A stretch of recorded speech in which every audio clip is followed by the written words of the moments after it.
Dieu soit loué. It is such a blessing to see you safe and sound. This belongs to you. Bless you, whoever you are. You have our eternal gratitude. I believe you've met Monsieur Julien Raymond from distant Saint-Domingue. He's one of the most eminent members of our organization. And you, mademoiselle? What should we call you? My name is Aegis. Ah, yes. The Aegis. The mighty shield and scourge of Zeus. I wonder... Earlier, by the Pont Neuf, when you touched Monseigneur's ring, can you explain what happened? The ring called to me. It compelled me to reach out and take it. Come now. The ring called to me. Come now. The moment I touched it, I was transported. Somewhere else. It was the same strange world that you were in, Monseigneur. Hell, you mean? Or purgatory? I saw things there. I saw Monseigneur giving a sermon. What wickedness is this? This explains the moment when you froze. And this isn't the only time you've experienced something like this, n'est-ce pas? That is correct. It also happened with two objects I found in Place Dauphine. And what happened there? That is where I found your Bible and your cross, Monseigneur. How did you know they belonged to me? They demanded to be returned to you. You did not regain consciousness until I did so. This is madness. Let us not be so quick to judge, Monseigneur. I witnessed the moment when your cross was taken from you. Then I saw you being locked in that box. Eh bien voilà. It is just as I suspected. Here, Aegis, look at this. Over the course of my research, I unearthed this ancient document. I believe I have finally uncovered its meaning. It's a triangle with an identical inscription at each corner. Nemi, memory in ancient Greek. Then, in the center, there is an open eye which symbolizes awakening. Do you understand? The images you saw, Aegis, were Monseigneur de la Far's own memories.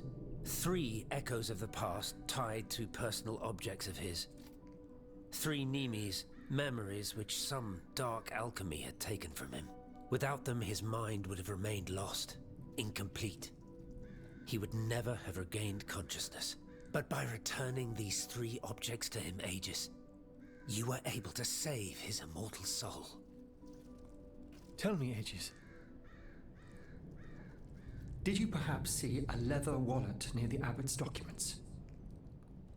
Ah, that is unfortunate. Most unfortunate.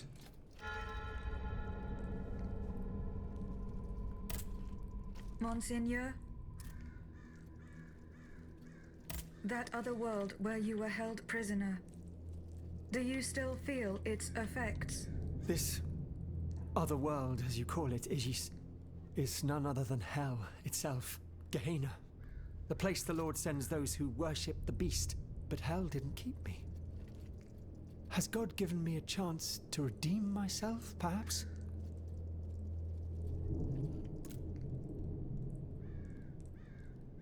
What task did you entrust to the abbot? The Holy Office ordered me to keep an eye on the Comte de Cagliostro. This charlatan imagines himself to be the heir of Mesmer, the magnetizer, and seems to have ingratiated himself with the king. There have been disturbing reports about him that could lead to his excommunication. It is said that he can make the dead speak. Can you imagine? I asked the abbot to investigate the surroundings of Eugène de Vaucanson's workshop, where the Count had been seen coming and going for several weeks. I cannot disclose the details of what he discovered there, but it may well be related to the events that have plunged Paris into mourning.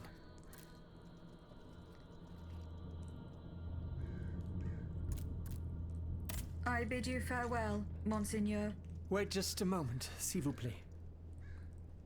You are one of Cagliostro's creatures, are you not? What do you mean? When did you awaken? I do not understand, Monseigneur. Well, that is to say, you talk, you think, you seem to act with some sort of free will. This was not always the case, that much is clear. You must agree that not all automates are as sophisticated as yourself. I'm attempting to unravel the mystery of your true nature. Tell me, what are your very first memories? That is a question I am unable to answer. How strange. In that case, you must surely be able to tell me who taught you what you know. What I know, Monseigneur? How can I put it in a way that you'll understand? For example, you call me Monseigneur. How do you know that this is how one addresses a member of the clergy of my rank? I cannot explain it. I believe...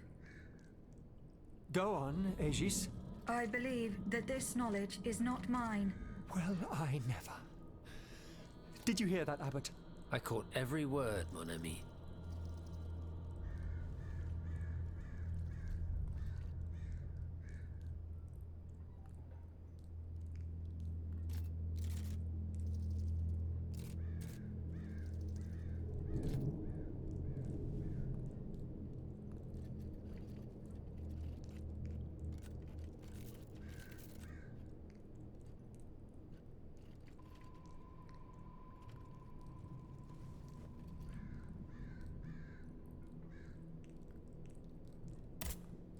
Monseigneur?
Monsieur Raymond, what is the aim of this organization? We publish articles and exert our influence on those who are in a position to improve the lot of our unfortunate brethren.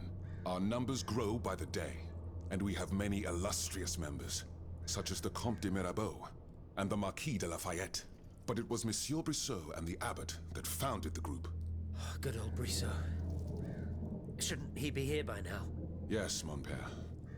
He should have arrived hours ago. Alas, there has been no sign of him. I hope to God that no misfortune has befallen him.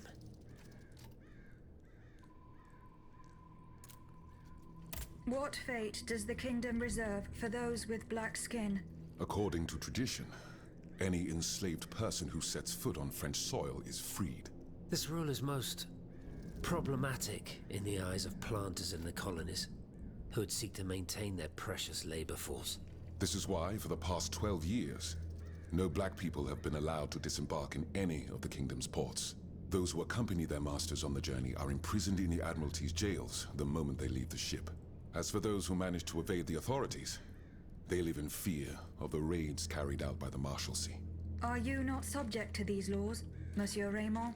I am fortunate enough to have been born a subject of the king through my father, and also to have received an education, and to be wealthy. Naturally, that makes all the difference.